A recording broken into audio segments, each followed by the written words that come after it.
Starbreaker, the main antagonist of Sora. While most character popularity polls have that one antagonist or side character that the fanbase loves, the popularity poll usually has one of the main characters top the list. Starbreaker, on the other hand, not only got first place, but she won by a sizable amount compared to second place's Tomomo by nearly 33% of her votes.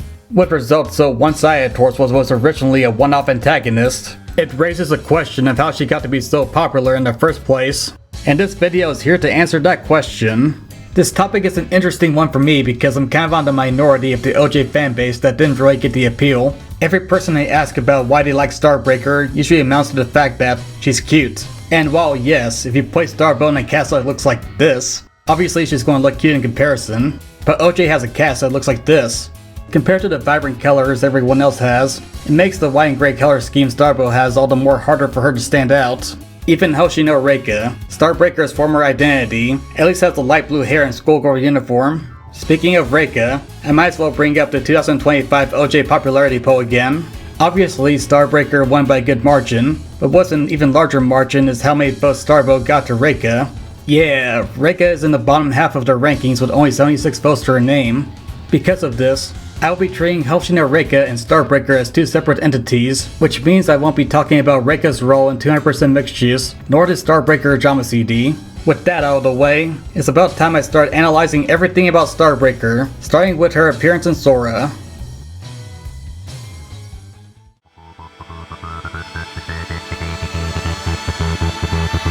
Upon her debut, Starbreaker appears as the final opponent of Sora's main story, and she is completely unhinged.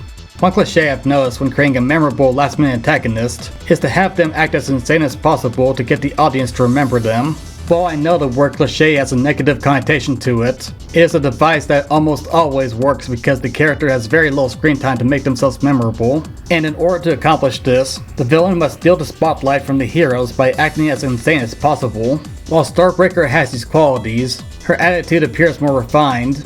While she makes it clear that she wants to destroy everything and has lost her sanity, Sora gets just as much time to talk as she does. But what's interesting about Starbreaker in Stage 6 is that despite being a living weapon, she does have this air of humanity to her, something that's completely gone by Stage 7. The sudden shift from the way Starbo acted in Stage 6 and how she acts in Stage 7 is a shock to anyone on their first playthrough. In Sora, the bosses appear in order from least mutilated to most. It starts with Alte, a normal soldier modified to handle absurd weapons. Then we get Z, who lost her hands, Mira, who had her body swapped with a brain-dead human, and Nass, who had her entire body modified to match Sora's. While at first glance, Starbreaker doesn't follow the scheme, especially in Stage 6 where she looks like a normal antagonist, kind of like Shifu and Suguri. Stage 7 has her attached to a giant bomb, completely washed of all free will and sanity. She's now a complete machine, not even recognizing Sora anymore. And in the end, Starbo died tragically as she gets killed with the bomb she was supposed to destroy the Earth with, dying without a hint of what she was in Stage 6.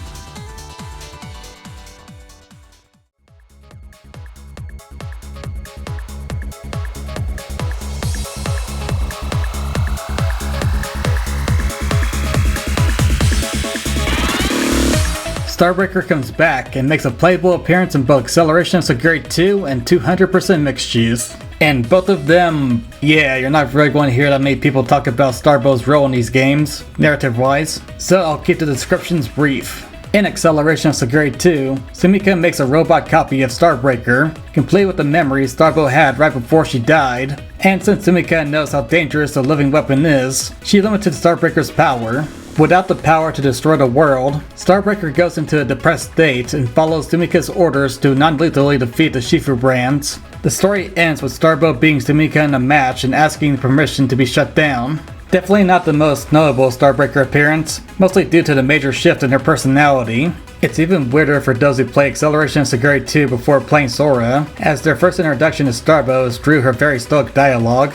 But hey, this is the first game the fanbase gets to properly play as Starbreaker. The Japanese fanbase, that is. This game was localized in March 2018, and the Breaker DLC for Orange Juice was released in June 2016. And 9 months before that comes the release of 200% Mixed Juice, Starbreaker's actual debut on Steam. No, I'm not kidding.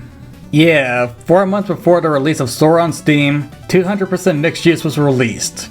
To those who played 200% Mixed Juice on launch with their only knowledge of the franchise being the Steam releases, I apologize. We did not get the best introduction to Starbreaker.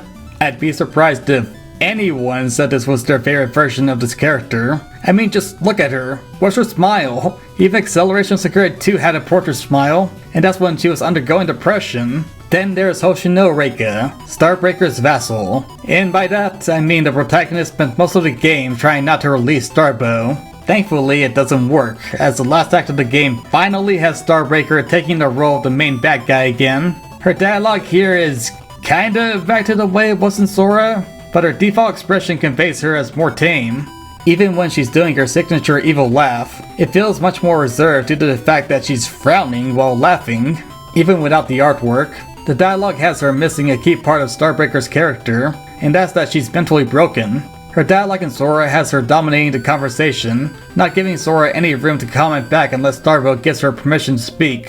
Here, Starbo speaks very normally, making a lot of questions and remarks that she expects the other person to answer. She feels more like a generic powerful cosmic entity than a mentally unstable living weapon.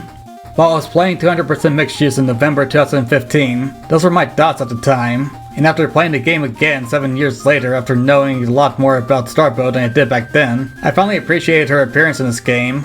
Oh, and after Starbreaker is defeated in the last battle, Sumika hijacks the plot as the main villain and turns Starbo into a card because Starbreaker is the final boss of Sora. Thanks, Sumika! One last non-OG appearance from Starbreaker doesn't even have her appear at all. It's in QP Shooting Dangerous where Yuki warns QP about a person called S-Breaker. While this was later revealed to be Sweetbreaker, with all the callbacks QP Shooting Dangerous has, this line was obviously here to make the player think that Starbreaker was going to make an appearance. However, since QP Shooting Dangerous was one of the first Orange Juice games published on Steam from 2014, this reference went over many players' heads until the release of 200% Mixed Juice the following year. And even then, there's so many OJ characters that made their debut in Mixed Juice that a first-time player probably wouldn't recognize Starbo until they played Sora the year after that. 100% オレンジジュース。私に燃やされたい？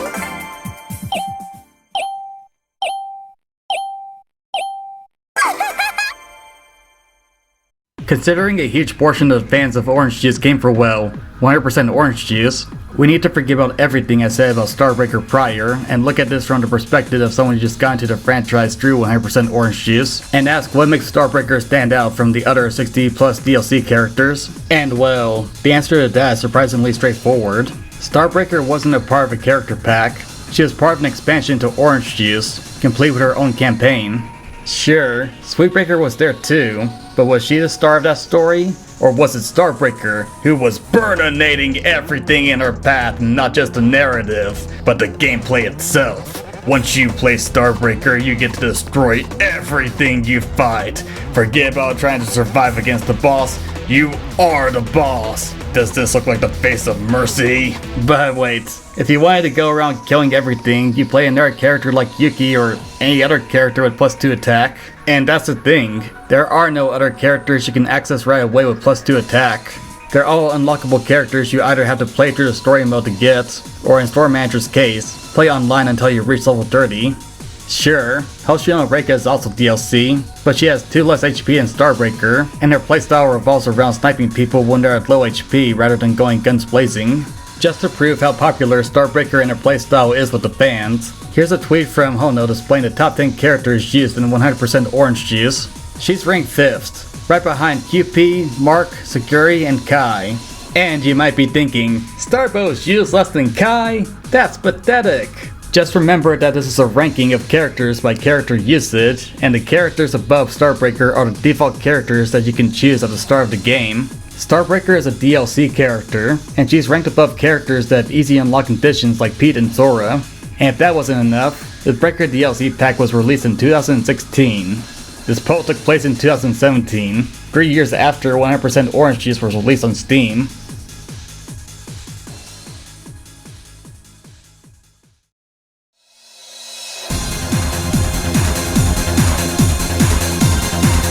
For those more experienced in playing normal mode online in Orange Juice, you probably already know how ineffective Starbreaker can be against human players. With the AI, they generally have no long-term strategy for the game. They just roll the dice and try to make it to their home panel whenever they have enough stars. So whenever a Starbreaker's on the field, they treat her the same as they would with Yuki or Tomomo. With human players, they're smart enough to know that it's better to be KO'd by a common enemy or the boss than it is to be KO'd by another player, especially when said player is going for wins. Starbreaker's passive states that she can only choose win Normas, which is near unanimously considered the worst of the two Norma paths. While yes, KOing online players is fairly easy early game, it's incredibly difficult late game. With more Normas means more access to healing items and ways to generate stars faster. By Norma 3, they'll have access to cards meant to survive not just a battle with Starbreaker, but with the boss as well. And the one scenario you don't want to be in a Starbo Online is having your stars in the hundreds late game. Once you're in that position, on top of hunting people, you're going to be the one being hunted, as your KO will give players an easy way to get enough stars for their final Norma. And then there's the worst part of playing Starbreaker Online, finding ways to increase your win count. If you're not playing with battlefields and events, your time limit to get a substantial amount of wins is Norma 4. If you don't have a decent amount of wins by the time the boss shows up, the game is essentially over for you. Encounter panels are replaced with boss panels, and you can be sure that none of the other players will want to step on those. At that point in the game, the players will have so many stars that they will sacrifice everything and anything to make sure that they don't get KO'd in battle. Sure, some maps like Sunset, Witch Forest, and Tomo's Abyss have encounter panels everywhere, meaning that there's a good chance the boss will get KO'd and the encounter panels will come back before the game ends. But then you have maps like The Void and Fungus Cave, where being forced to land on an encounter panel requires a very specific set of roles. Maps like Training Program and Sweet Heaven, where encounter panels are optional but at the risk of Starbreaker warping and catching up to the other players. And then there's Christmas Miracle. Without battlefields and events, the map is an instant lose button to any Starbreaker player. It's a large map with no convenient warp panels where fighting the boss is optional. With maps like these, don't even bother trying to KO the boss while it's near full HP, or else you'll spend most of the game trying to revive yourself. Despite everything I just said, nothing is absolute in 100% orange juice, as winning with Starbreaker is still possible. As I said before, Battlefield evens the playing field in Starbreaker matches, sometimes a little too much. Plus, if a Starbreaker accumulates a lot of wins early on in the game, the other players will have to shift their focus to stopping them from reaching a home, something much more difficult to do than avoiding them. In terms of playing the game for fun, and not trying to go for wins, Starbreaker is a very fun character to play. Her playstyle is easily the most unique out of everyone in the game. Instead of going for stars, the goal is to keep your star count low, but not too low, as you want to use cards like Big Magnum or Accelerating Sky to make it easier to KO players. Additionally, for those who love being the element of chaos, this character is for you. The goal of playing Starbreaker is to reset everyone's progress as much as possible. If you're playing her right, everyone late game will have their star count in the double digits while you're almost on your way to getting your last Norma. Creative playstyles like this are what separates 100% Orange Juice from every other board game out there. While it's far from practical, Starbo's playstyle provides a great change of pace from everyone just hoarding stars and having the game end anticlimactically. I don't hate Starbreaker. You were I like sad. it. I just wish he was better. What do you mean you would? What? But she's the worst character in the game, man. What do Are you you mean? high? Are you gonna get banned again? No, she's literally the It was worst never character in the banned. game. Look at her. She has one win and can't get any more wins unless she fights someone else.